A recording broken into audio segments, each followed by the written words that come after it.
Yo, welcome to another video. In this video, I'm going to teach you how to beat Artemiel in the toaH normal and toaH hard stages.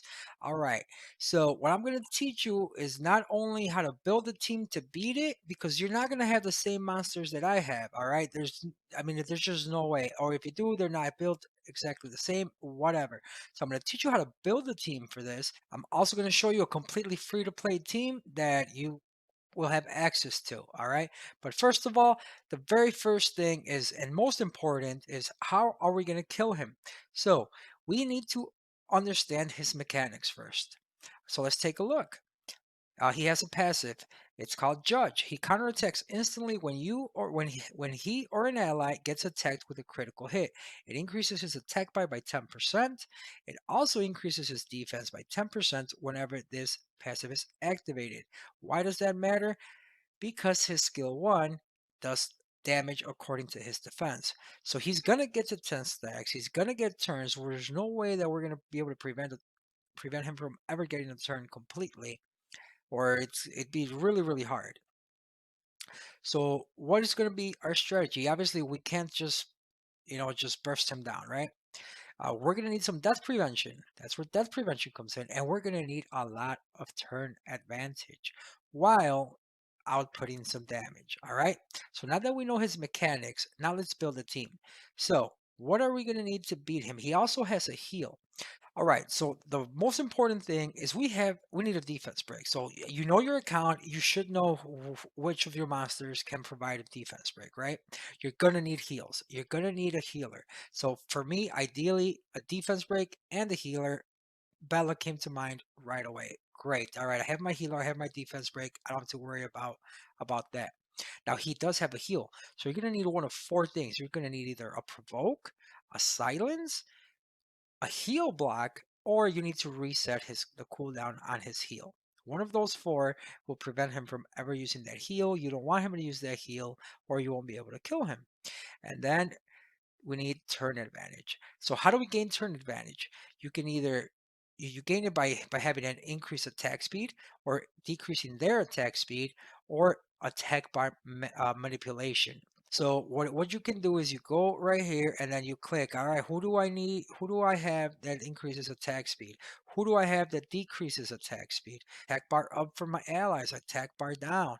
And then you take a look at your account and see who you have that can fill these roles. Now, on top of that, how else can we prevent death? Because we all know that it's the passives from his allies that kill us, right? I mean, along with his. So we can add maybe a decreased attack. We can add maybe increased glancing. If you can decrease their attack, increase their chances of glancing, they're going to hit like wet noodles, honestly. And then on top of that, you want to keep them controlled. So check, who do you have that stuns? You're going to need at least one control unit that can keep them controlled, maybe a slow. You don't need everything, all right? But when I was doing this, I found out that I had some monsters that provide a lot of these roles. All right, so let's take a look. And remember, don't look at my team. These are just roles. All right, so what am I using? I'm using this Tyron. What is his role? All right, he's got the slow, he's got the freeze, the control, and he's got the attack bar reduction plus the glancing. His kit is amazing for this. And you know what? I haven't used them in a long time. What else do I have? I have the Fran. Why the Fran? She's got a heal. We need her to survive, right? She's free to play, so you should have access to her. She's got an attack buff that's going to help with the damage output. She's got the immunity that's gonna help with death prevention, because if they can't defense break us or stun us, we actually get turns, so that's gonna help with that. She also does an attack break, which obviously they're gonna be hitting us a lot for a lot less, right? And also she reduces their attack bar, which obviously helps us with turn advantage. Now, what else? What else do I have? I have the Bella. That's another healer. That's to prevent death. And Bella's heal is amazing when it's second awakened. It also fills up a attack bar of our team by 40%. That's huge. That's huge turn advantage, and also is a defense break. which is obviously key to kill Artemiel, right? That defense break is very key. Now, what else do I have? I have oh, and then on top of that, the two-way Bella also decreases attack bar with skill 1, and with skill 2, whenever it does a strip, Bella gains attack bar. So that's more turn advantage. Now, what else am I using? I'm using the Belinus. Why the Belinus? Hey, he does attack bar break, he does defense break, and he does the provoke. He also, his passive also reduces attack bar whenever he gets a turn or on his hit. Whoever he hits gets their attack bar reduced by 15%. He also brings these continuous damage effects, which is going to help you clear these waves, which I'm going to get into right now. And then we have the pretty much probably the king of turn advantage, which is Vertihile. His passive is just amazing. He's going to increase your attack bar by 40% every time that he gets a turn. And obviously, you want to run him on violent, and that's just a lot more turn advantage. And I will show everyone the runes here. Now, if you guys were watching while I was explaining the rules of these monsters, the kill order for this trash, the reason that this has gotten a little harder is because the Antarises were recently buffed, and we hadn't had this Artemiel floor before the patch happened. We hadn't had this Artemiel floor so high in TOA hard after the buff to Antares and the Monkey Kings. That's why this has gotten a little harder, all right? But as you saw, the kill order is just kind of just get the Antares down as fast as possible, keep them attack broken, and just go one by one. Antares, Antares, Antares, and then kill the dark ones. All right, now this, you don't need to see this, so we're going to skip through this part, okay? So ideally, you want your control, your attack slow. Uh, Whoever's filling the role of your control to move first. For me, that's Tyron. So Tyron moves first. He obviously, they have high resistance, so we're not gonna hit everything, right?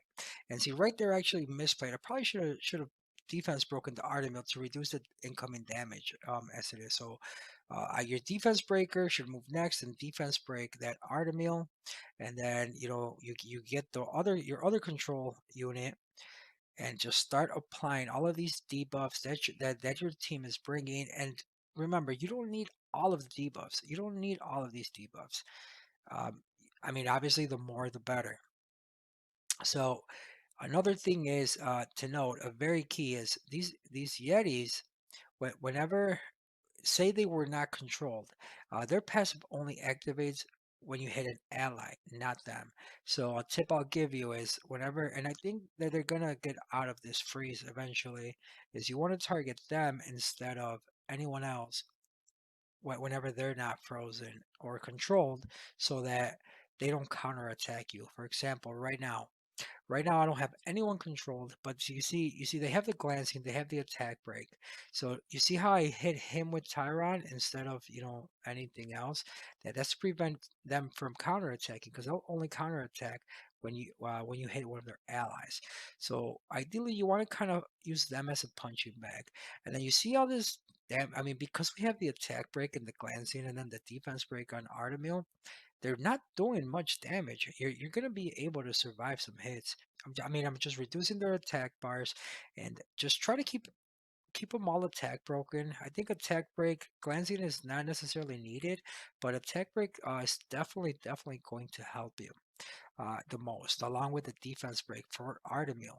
So again, guys, just make sure you bring an attack break and some plenty of turn cycling. And you don't need Vertihile, as you're going to see on the next team, on the free-to-play team. I don't bring Vertihile. I don't bring Balinese or Tyron. It's completely free to play, and I'll explain that. So you see how this team's working. I can, in fact, confirm that this team did auto it as well.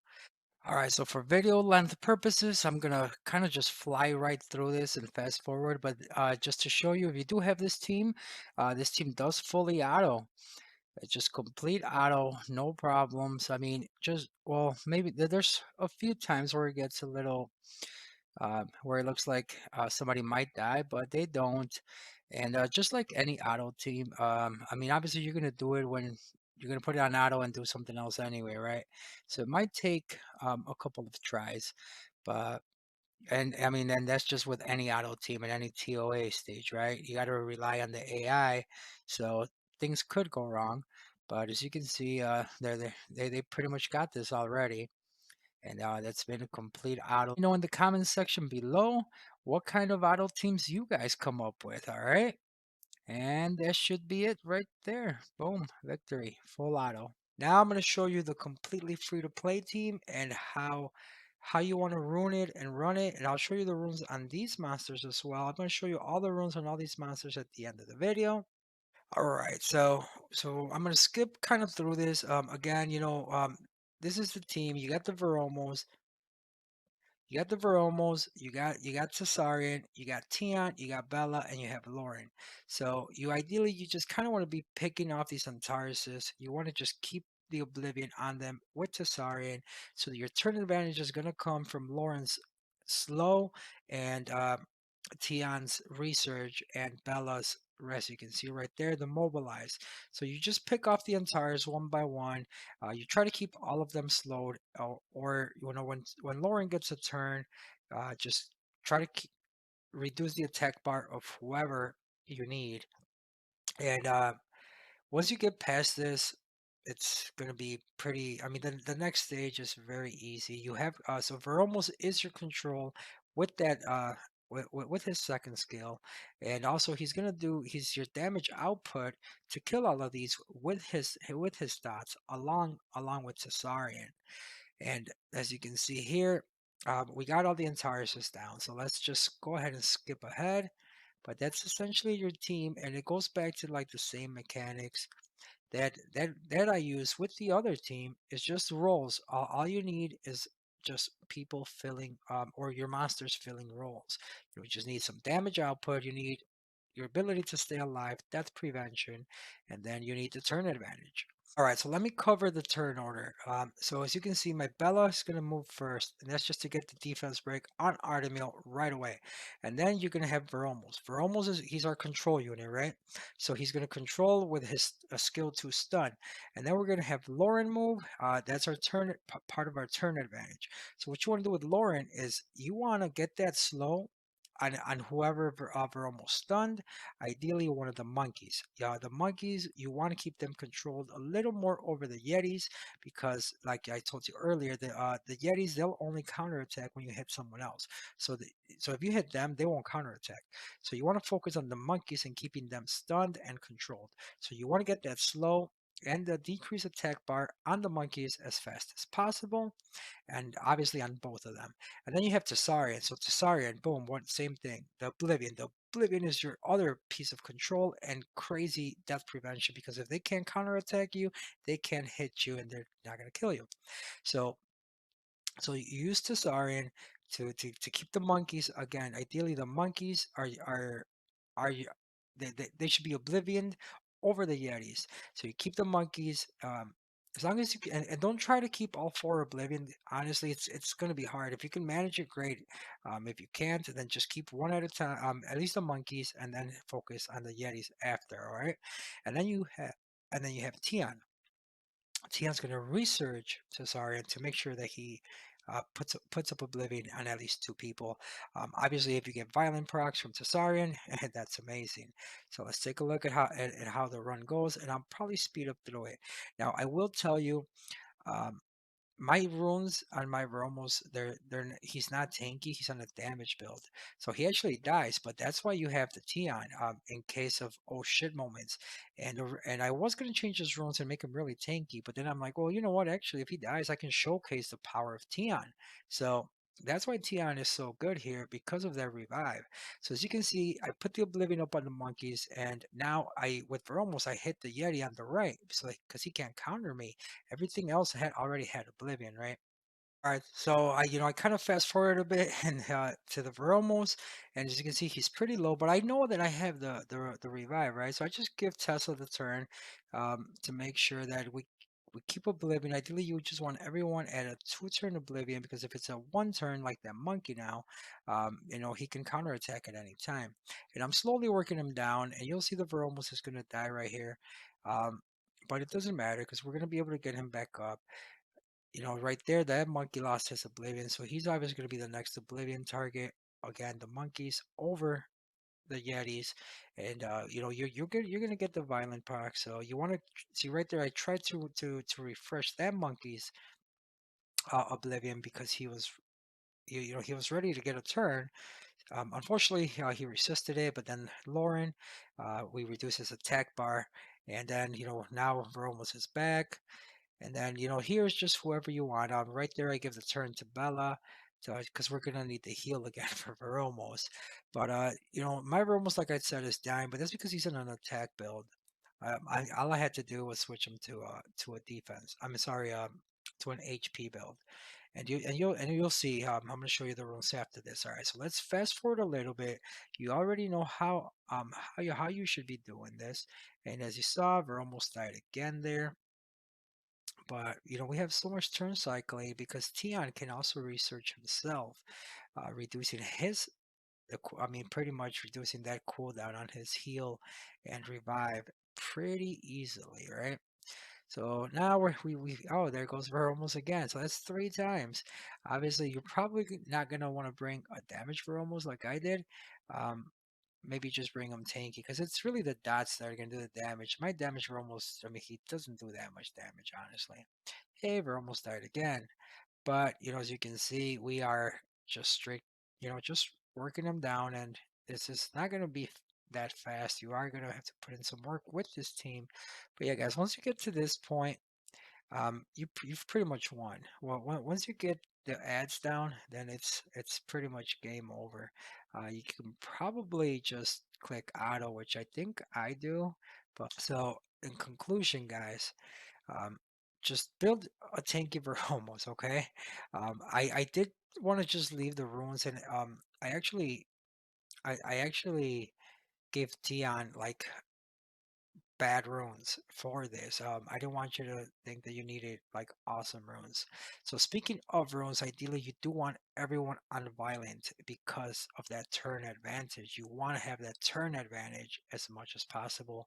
So as you see, this was indeed the team that I used to beat it with in this month's TOA hard rotation.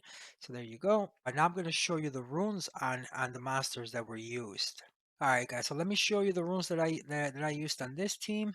So Tyron is really just swift. I got him swift plus 164 speed. He's just speed, attack, defense.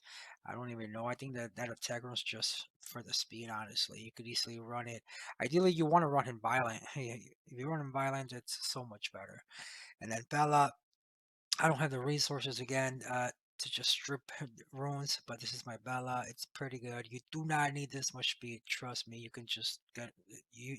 Bella will work with a lot less speed. All right. Mine's Violent Nemesis. You can use violence, whatever, but definitely violent. Same thing on your friend. Definitely violent. Mine is speed, HP, HP. And again, you don't need that much speed. You can even go HP, HP, HP if you're having problems. And then my Vertihile, he is on HP, crit rate, HP. And then this is my Belinus. He's kind of like the damage. He's filling out the damage roll as well, right? He is on Despair, which helps with the stuns. He's on Will for PvP purposes, but he's on Speed, crit damage, HP to be able to take a hit. He's only plus 92 speed. So you can, I like the despair on him for this, but again, don't, this is not a Belinus. This is whatever control plus utility master that's going to be applying key debuffs for you, whoever that is. All right, so let me show you the runes that I used on this, just so you get an idea. Again, don't try to copy my runes. Um, what I can tell you is you don't need as much speed as I have. You can easily just make them tankier and do like an HP slot 2 instead of a speed slot 2 for all of these. Now, obviously, the speed is going to help you with the turn advantage, so just kind of try to find the right mix. But this is my Veromos. Like I said, he is on a damage build, so he is on speed, crit damage, and attack. Violent Nemesis. These are his stats. So that's why he kept dying. Instead of having maybe like plus 20,000 HP, like maybe an HP or speed HP Ver almost would. I've only got plus 12,000. And look at that defense, it's only plus 200. So that's why he kept dying. Obviously, your Veromos is probably a lot tankier than mine. And then, you got the Tesarian. I put him on focus because you want to have some nice accuracy. So as you can see, I got the 71% accuracy, but he's violent focus, and he's on speed. That one's not even max speed. Defense attack, and the defense is just so he can survive a little. You see he's got plus 761, but you can easily build him the same speed HP. The dots are where it's gonna do all the damage anyway. And then Bella. Now Bella is pretty. Bella's on really good runes. Now trust me, you don't need this much speed. Please, guys, don't think that you need this much speed. You really don't. You can honestly do triple HP on Bella. Bella's just the main purpose is that 2-turn defense break. But you also have Lauren for it, so your Bella could go last. It doesn't matter. Because your Lauren's gonna move right after Ver almost anyway. So Lauren could play that defense break on Artemiel, and you'll be good. All right, now this is Tion. He's on just violent, broken, speed, HP, same thing. Nothing special. So this is the Lauren. Unfortunately, I do apologize. I did switch one of her slot 3 or 5 around just to give her more speed. It's just something I found. But these are her slot 2, 4, and 6. The Lauren originally had a little more HP, about 1,000 more, and then 15 exactly 15 less speed. So it was only plus 100 speed, and to go right after her almost. So again, guys. I hope that you guys now can beat toaH hard the Artemiel stage. I hope that that you guys can now that you guys at least now know how to build a team instead of just saying, "Oh, what team should I use? What team should I use?" Now you know how to build a team. Remember, guys, know the mechanics, have some damage output, prevent yourself from dying, and turn advantage. Control them, stuns, slows, attack bar manipulation, and don't forget that defense break. All right. So, guys, Tesarian and the crew are OP to beat Artemiel in toaH. If you didn't know, now you know. You know.